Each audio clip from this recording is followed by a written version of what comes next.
ये बचपन से ही दिखने में सुंदर नहीं थी, लेकिन अमीर बाप की बेटी सृष्टि पर उसकी माँ जान छिड़कती। मेरी बेटी कितनी प्यारी है, भगवान सबको सृष्टि जैसी बेटी दे। सृष्टि धीरे धीरे बड़ी होती है। एक दिन सृष्टि की सहेली कहती है, तू दिखने में कितनी अजीब सी है, लेकिन मैं जानती हूँ हम सब में सबसे अच्छी शादी तो तेरी ही होगी। तेरे पापा अमीर जो हैं।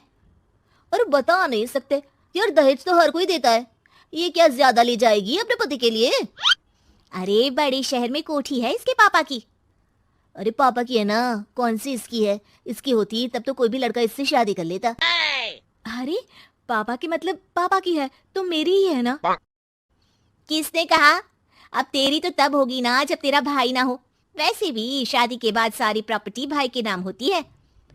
सृष्टि समझ जाती है कि उसे किसी भी हालत में माँ बाप की सारी प्रॉपर्टी को अपने नाम करना है, लेकिन कैसे? एक दिन सृष्टि का भाई शीनू कहता है, बहन क्या कर रही है? तुझसे एक बात करनी है। अरे हाँ हाँ करना, मैं तो तेरी बहन हूँ। बहन मेरी लाइफ में ना एक लड़की है, बहुत अच्छी है। मैं सोच रहा हूँ माँ और पापा से बात करूँ शादी के लिए। सृष्टि को समझ में आ जाता है कि भाई की शादी होते ही भाभी उसे एक दिन भी घर में बर्दाश्त नहीं करेगी। क्या बात है भाई, बताना कौन है वो? यार वो बहुत अच्छी लड़की है, पढ़ी लिखी है, मेरे साथ जॉब भी करती है। बस एक प्रॉब्लम है। हाँ प्रॉब्लम? क्या प्रॉब्लम है भाई? यार वो शादीशुदा है, लेकिन उसके पति ने उसे सिर्फ इसलिए छोड़ दिया क्योंकि उसके माँ बाप दहेज नहीं दे पाए। सृष्टि ये सुनकर न जाने क्यों खुश हो जाती है। अरे भाई तो क्या हुआ, लड़की तुझे तो पसंद है ना? शीनू को लगता है कि बहन उसे समझ रही है। वो इस बात से अनजान होता है कि उसकी बहन की मंशा पूरा घर हड़पने की है। सृष्टि अपनी माँ से कहती है, मम्मी मुझे तो बहुत चिंता है, पता है शीनू क्या कर रहा है? अरे क्या कर रहा है, वो तो काम पर जाता है और वापस घर आता है। नहीं ना माँ, वो यही तो नहीं कर रहा, बाकी सब कर रहा है। आपको पता है उससे प्यार है, और वो भी एक शादीशुदा लड़की से। ये क्या हो गया? मैं सोसाइटी में क्या मुंह दिखाऊंगी? अरे तेरे पापा तो यही कहेंगे कि मैंने ही उसे बिगाड़ दिया है। माँ देखो, मेरी बात मानो, पापा पर भी विश्वास करने की जरूरत नहीं है। अब आप ही बताओ, पापा इतनी देर घर के बाहर रहते हैं क्यों? बोलो। अरे बेटा वो तो नौकरी करते हैं ना। तू बहुत भोली है माँ। पापा का ऑफिस तो 7 बजे खत्म हो जाता है, लेकिन देखो कितनी देर से आते हैं। अरे नहीं नहीं बेटा, ऐसी कोई बात नहीं है। सृष्टि माँ को एक औरत से बात करते पिता की फोटो दिखाती है। देखो माँ कैसे हैं पापा, मैं ना कहती थी कि पापा सही नहीं है। मैं तेरे पापा से बात करूंगी, दे फोटो मुझे।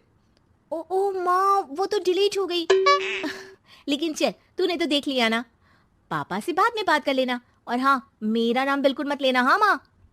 अब क्या था, सृष्टि के माँ और पिता के बीच झगड़ा होना शुरू हो जाता है। सृष्टि के मन में क्या चल रहा था कोई नहीं जानता था। एक दिन, माँ सृष्टि के लिए एक लड़का देखा है, वो लोग शाम को उसे देखने आने वाले हैं। और हाँ माँ, एक खुशखबरी, मैं और पापा मिलकर एक नया बिजनेस ट्राई कर रहे हैं। शाम को लड़का आता है, सांवले रंग का। सृष्टि को तो बिल्कुल भी पसंद नहीं आता।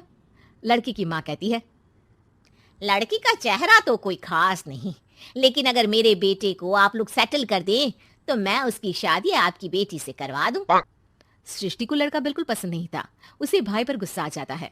लड़के वालों के जाने के बाद कहती है, माँ देखा, शीनू मेरे लिए कैसा लड़का लेकर आया, न दिखाने लायक न सुनने लायक, सेटल भी नहीं, वो भी हम करे। अरे माँ मैं जानती हूँ ये मेरी शादी किसी भी घर में क्यों करवाना चाहता है। अरे कैसी बात कर रही है बहन, तूने तो देखा ना, लड़के को मैंने ही मना कर दिया तुझसे शादी के लिए। जिसने लड़का बताया था उसने उसकी बहुत तारीफ की थी। बात आई गई हो जाती है, लेकिन सृष्टि का मन शांत नहीं होता। क्या करूं, कुछ समझ में नहीं आ रहा। मेरी शादी हो गई तो ये लोग पूरी प्रॉपर्टी शीनू के नाम कर देंगे, मेरे हाथ तो कुछ लगेगा ही नहीं। तभी सृष्टि को आइडिया आता है। वो किसी वकील को फोन करती है। जी देखिए, अगर आपके मम्मी पापा का तलाक हो जाता है तो आपके पिता की आधी प्रॉपर्टी आपकी माँ के नाम हो जाएगी, फिर उसे वो किसी को भी दे सकती है। सृष्टि अब माँ को बेटे के खिलाफ भरती है। माँ शीनू पर नजर रखा करो, वो जिस लड़की के प्यार में है ना वो शादीशुदा है। यहाँ आएगी, सारा पैसा रुपया जमीन जायदाद सब हड़प लेगी। पापा का भी हाल तुमसे छुपा नहीं है। ऐसा ना हो कि मैं और आप एक दिन सड़क पर भीख मांगे। हे भगवान, मैं तो जीते जी मर जाऊंगी अगर ऐसा हो गया तो। ऐसा हो गया नहीं माँ, ऐसा ही होगा। अभी समय है, आगे का सोच लो। मैं तो कहती हूँ पापा से आधी प्रॉपर्टी लेकर अलग हो जाओ। पापा की आधी प्रॉपर्टी भी हम लोगों को अगर मिल जाती है ना, तो अगले 7 जन्म सफल समझो। बेचारी माँ बेटी के कहने पर पति से तलाक लेकर अलग हो जाती है। सृष्टि अब पैसों से गाड़ी और अपने दूसरे महंगे शौक पूरे करने लगी। उसके दोस्त भी उसके पैसे इस्तेमाल करते। सृष्टि, कल तुम कहाँ थी? मैं सारा दिन घर पर अकेली थी। तो मैं क्या करूं? मैंने ठेका तो नहीं लिया है ना तुम्हें संभालने का। माँ को सृष्टि से ये उम्मीद नहीं थी। वो बैठकर रोने लगती है। वहीं उसका पति यानी कि सृष्टि के पिता आ जाते हैं।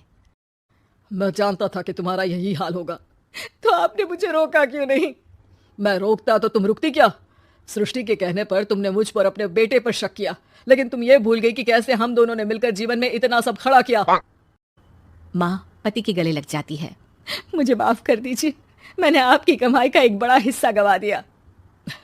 कोई बात नहीं, तुम साथ हो तो मैं ऐसी 7 प्रॉपर्टी खड़ी कर दूंगा।